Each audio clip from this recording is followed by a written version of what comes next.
Ladies and gentlemen, please welcome Hasso Plattner.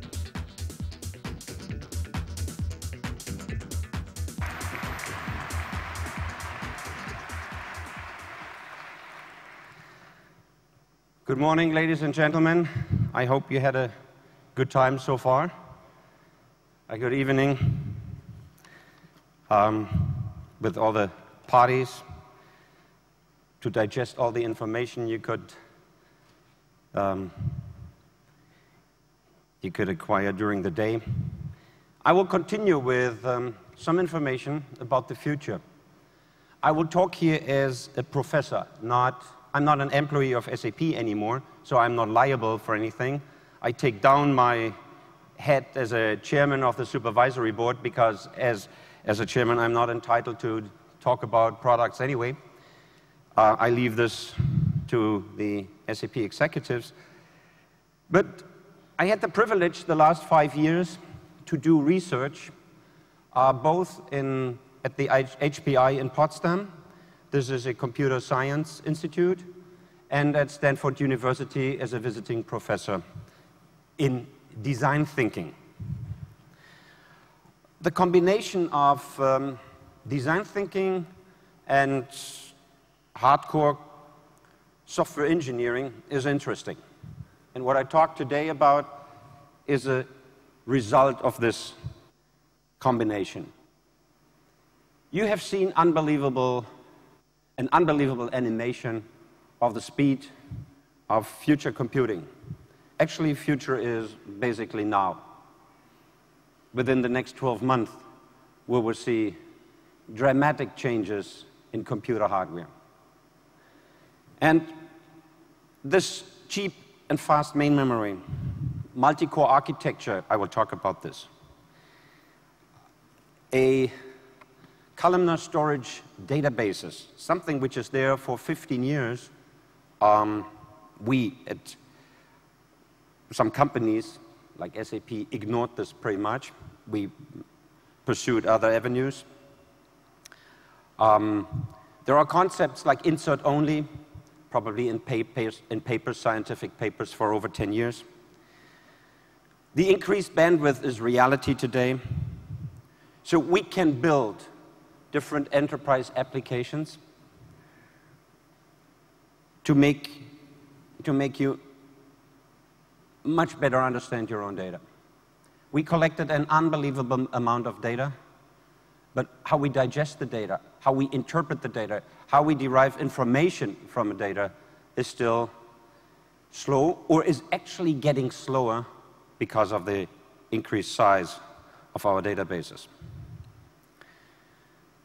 So we want to really take advantage of the data you already have. And we want to anticipate and react faster to changing conditions. And that conditions can change abruptly, we all experienced last September.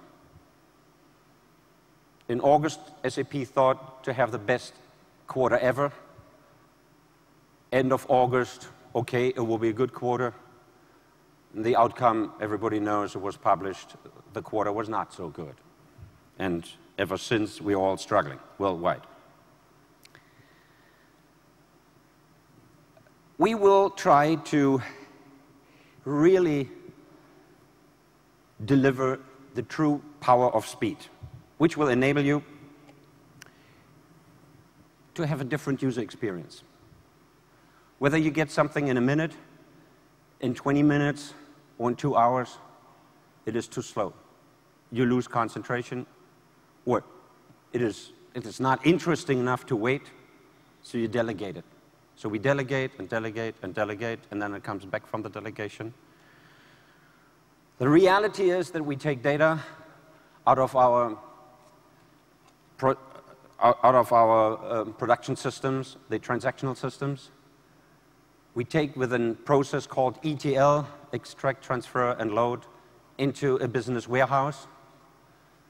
In the business warehouse, we create large cubes, multidimensional cubes for reporting. Then we report against those.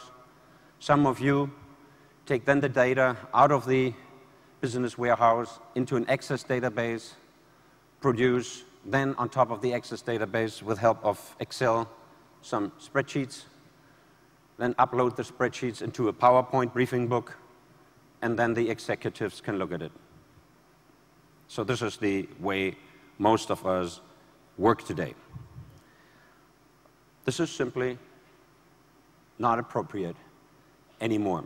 So I don't want to change now everything, or propose that we change everything we did in the past, but I want to make everything faster, tremendously faster, and I predict this will change the way how we work.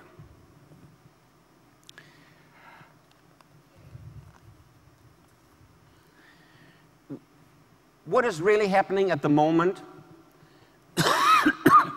We always have these buzzwords in our industry.